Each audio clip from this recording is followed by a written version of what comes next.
guys, my name is Trin and today I'm here to do an annotating video. We're just gonna talk about annotating because I freaking love to annotate my books, and if you know me, you know that I annotate almost all of my books because I just love interacting with the text. In this video, I'm going to briefly explain why I annotate, how I annotate. I will go in depth with every little thing that I do when it comes to annotating because it's literally one of my favorite things to do. But before we get into the video, I do want to say that this has been sponsored by LUISA. I talk about them in my previous video, which is the bookshelf organization video. I showcased the jewelry pieces that I picked out, and oh my god, it's been 2 weeks and I still love them so much. This pair of earrings right here, I have gotten so many compliments because it looks beautiful. Not gonna lie, I don't wear it often because I don't leave my house a lot, but whenever I do, I just wear this pair of earrings because I feel literally so beautiful. And then of course this necklace right here, I've been wearing this every single day for the past 2 weeks, and I love the fact that it does not turn my skin green. But not just that, I am just so happy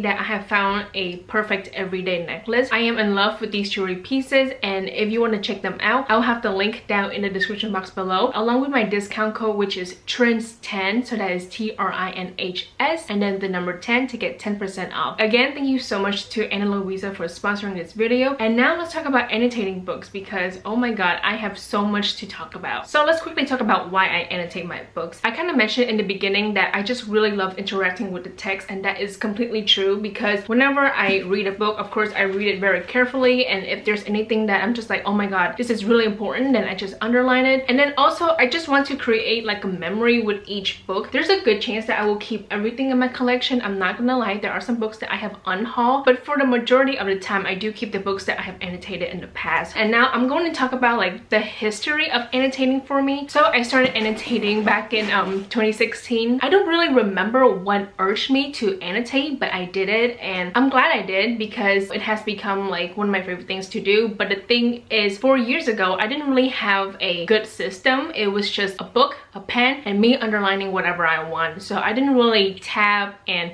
use post-it note. And why is my hair falling off my head right now? Oh my god. But anyway, I didn't really perfect my method until a year and a half ago. And of course I want to give a shout out to Chloe from Books with Chloe because she has uploaded 3 different annotating videos. I have watched all of them, and of course it's because of her I have really expanded my method and changed things up a little bit. So now I'm just gonna go in depth with everything that I do. So first of all, I do want to show you my pouch. I got this in Vietnam, so cannot find the link, you know. What I really love about this pouch is that first of all it's purple, so it's really cute. And then of course there are 3 different sections. In the very first one I have like a lot of pens, and then here I have post-it notes, and then the last part I have the tabs. So let's quickly talk about pens. I have a bunch of black pens and then a bunch of colorful pens. I'm just gonna go in the order of how I annotated my books from 2016 to now. When I first annotate my books, I just use one black pen. Basically this is the brand BIC, the round stick pen. You can find a packet of this kind of pen at Target for like $1. This is really inexpensive, and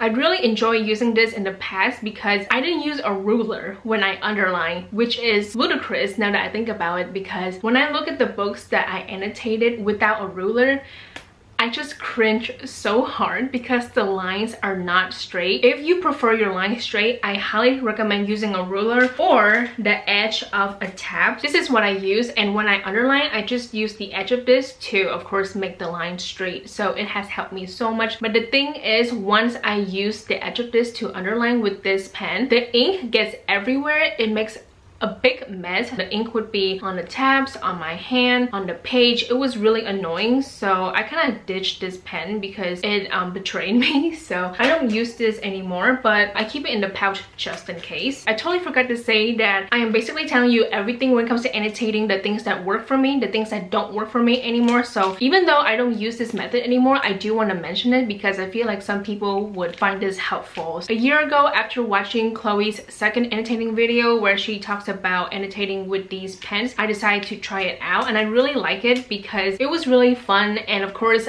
when you use this method, basically the page looks very colorful because you're using different pens and then a highlighter. So this is what I use. The pen is the Settler Travelers Fineliner. I got these pens at Michael's, and I really like shopping there because you can buy these pens individually. And as you can see, I have a yellow highlighter because I don't really like using a yellow pen because it doesn't really stand out when you use it on the page. So I just use a yellow highlighter highlighter. This is the best highlighter ever, and this is from Faber-Castell. I have annotated a lot of books with this method and I really enjoy everything. However, in February of 2020, I was kind of fed up because this really slowed down my reading process. Basically, when you stop to like annotate, I had to pick like the right color to underline and then use a tab. The fact that there are 7 colors really makes this more stressful than I thought. So it was fun at first, but then eventually I got fed up with just picking the right color for my book. So I ditched this method, but I will keep the pens just in case I reread books that I have used these pens with, you know. So when I want to add new comments or like underline something new, I can just use these pens again. So I'm just gonna put them in the pouch, but as of now I'll just put it on the side. So as of right now, I am using black pens to just underline because it's easier. You're using only one color throughout the entire book, but I will say that because you're only using one pen for the entire book, and since I read a lot each month, the pen runs out really quickly. The one that I use for a little while is this pen right here. So this is the Settler Travelers Fineliner in black. The thing is, this is like a hit or miss because I bought a pack on Amazon. It was like a pack of 6. Basically, this is the third pen. The first one, the ink was not opaque, which is so weird. The second pen, basically it worked really well, but the thing is I was reading a lot and the tip went down within like 2 or 3 weeks, so that was a bummer. And then I'm using this pen right now, but I'm not gonna lie, I haven't touched this in like a week or 2 because the ink is just not opaque. So that's what I mean, it's like a hit or miss. And what's like weird is that when it comes to the colorful pens, I had no issue with them. But then of course you have to take into account that with the colorful method, you're using 7 different colors for one book. With this, you're only using one color for the entire book, so of course the ink would run out quickly. But I don't know, it's just, the thing is the ink just runs out too quickly, and of course it's not opaque when it's on the page. It's like kind of fading. It's really weird. So I haven't touched this in a while, and as of right now I am using this pen right here. The problem is it's not on sale. I got this as a gift I think last summer, so no, 2 summers ago. It was BookCon of 2018. So I met an author named Sophia Elaine Hansen. Basically she has this pen, I call it the vinyl pen because the book cover is on the pen right here. In my personal opinion, it's like the perfect pen to underline, but like I said, it's not on sale, so I do have to ask the author like, hey, where can I buy another pen like this, because I am very scared that the ink will run out. The pen that I use to write on a post-it note is actually this one. So this is the Papermate Enjoy Gel pen in 0.7. This pen is amazing. Oh my god, it writes really smoothly. I have no trouble with this pen, but the thing is I reserved this pen only for post-it note. I would never use this to underline with like the edge of a tab because I did that once and oh my god, the pen was not the same afterward, because when I write on the post-it note, I find that the ink is just not consistent. So I think I'm just gonna reserve this solely for the post-it note. And then last but not least, I have a pencil right here. When I annotate a book that I'm not sure about, I would just use a pencil. It's easier because if I don't like the book anymore, I can just erase the pencil mark and then I can just donate the book to the library or sell it on Depop. So that is everything about the pens. I've been here for like quite a while, so I really hope that I sped through everything. And now let's quickly talk about the tabs. So I'm just gonna show you this one because it looks much better. So this is a tab that I use and I would get a pack on Amazon. I will say this, my color method is very similar to Chloe because she was the person who inspired me to annotate. The first color is pink and this stands for love. So if I read something that I just really love, then of course I would underline it and then use the pink tab. Orange stands for a good quote. So if there is like a really well written quote, then I would underline it and then use the orange tab. Yellow stands for important. So if I've read something that is very important to the plot or to the characters, I would underline it and then use the yellow tab. Green stands for angry. So if I've read something that makes me really angry, then of course I would use the green tab. Blue stands for sad. So if I've read something that makes me really sad or makes me cry, then I would use the blue tab. Dark purple stands for shocking. If I've read something that is like really shocking, something that just makes me go, what the hell did I just read, then I would use the dark purple tab. Last but not least, light purple stands for funny. So if I've read something that's really funny, something that makes me laugh out loud, then I would underline it and then use the light purple tab. I do want to say that when it comes to tabbing, I use it for fiction and non-fiction books. I also want to talk about how I tab the books because I know that it sounds silly, like like you just put it on the page and then you're done.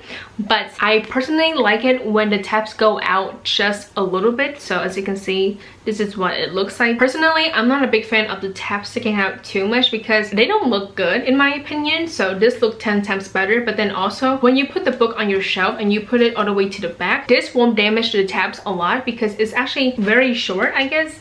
Is that the right way to describe this? I don't know, but I just know that when I put this all the way to the back of the bookshelf, it's not going to damage the tabs. That's basically it about the tabs. It's pretty self-explanatory. And now the last section is the tabs. No, post-it notes. Oh my god. Post-it notes. This is quite important. So these are the post-it notes that I use. If you're curious, this is the Bali collection. And yes, post-it notes have collections, and I choose the Bali collection because the colors are pastels. Here we have this periwinkle blue color. This is a light lavender color. This is like a pinkish purplish color. It's like a mix of both because I see it as pink, but my boyfriend sees it as purple. So it's like a nice in between, I guess. Here we have a light green color, and then last but not least, a peach colors. First and foremost, I always do this to every single book that I have read. I always put a post-it note like at the front of the book and then right when I read the book. So August of 2020, this is when I started the book. So I will say that there are some books that I have started in like the previous month, but then I continue reading the next month. So for example, there was a book that I was reading. I started in August of 2020, but I finished it in September of 2020. So